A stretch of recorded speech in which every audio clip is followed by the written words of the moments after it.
ತಾಲೂಕಿನ ಗಂಗೂರು ಗ್ರಾಮದ ಯುವತಿ ಭಾಗ್ಯಶ್ರೀ ಮಾದರ್ ಅವರು ಸಿವಿಲ್ ನ್ಯಾಯಾಧೀಶರಾಗಿ ಆಯ್ಕೆಯಾಗಿದ್ದಾರೆ. ಈ ಹಿನ್ನೆಲೆಯಲ್ಲಿ ಕೆಪಿಸಿಸಿ ರಾಜ್ಯ ಪ್ರಧಾನ ಕಾರ್ಯದರ್ಶಿ ಬಾಗಲಕೋಟೆ ಜಿಲ್ಲೆಯ ಪಂಚಾಯಿತಿ ಮಾಜಿ ಅಧ್ಯಕ್ಷರಾದ ವೀಣಾ ವಿಜಯಾನಂದ್ ಕಾಶಪ್ಪನವರು ಭಾಗ್ಯಶ್ರೀ ಮಾದರ್ ಅವರ ನಿವಾಸಕ್ಕೆ ಭೇಟಿ ನೀಡಿ ಸನ್ಮಾನಿಸಿ ಅಭಿನಂದಿಸಿದರು.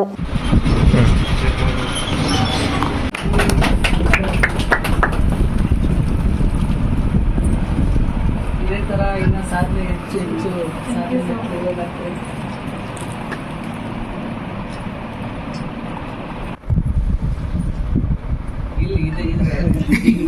ಹೇಗಿರ್ಬೇಕು ಯಾವಾಗ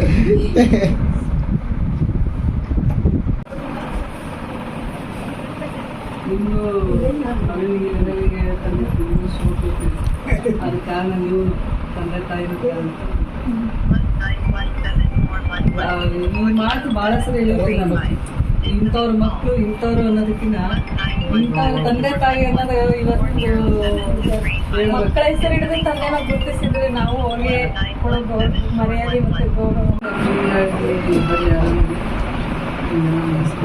ಇನ್ನ ಹೆಚ್ಚು ಸಾಧನೆ ಮಾಡಿ ಇನ್ನ ಉನ್ನತ ಸ್ಥಾನಕ್ಕೆ ಇಲ್ಲಿಗೆ ನಿಲ್ಲಿಸ್ಬೇಡ್ರಿ ಸಾಧ್ಯ.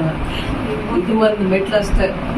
ಇನ್ನ ಗೋಲ್ ದೊಡ್ಡದಿರ್ಬೇಕು ಯಾವಾಗಲೂ. ಗೋಲ್ ದೊಡ್ಡದಿದ್ದಾಗೆ ಏನಾದ್ರು ನಾವು ಸಾಧನೆ ಮಾಡಕ್ ಸಾಧ್ಯ.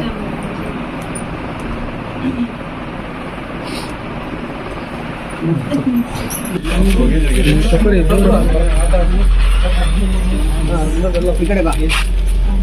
ಅವ್ರ ಮೇಡಮ್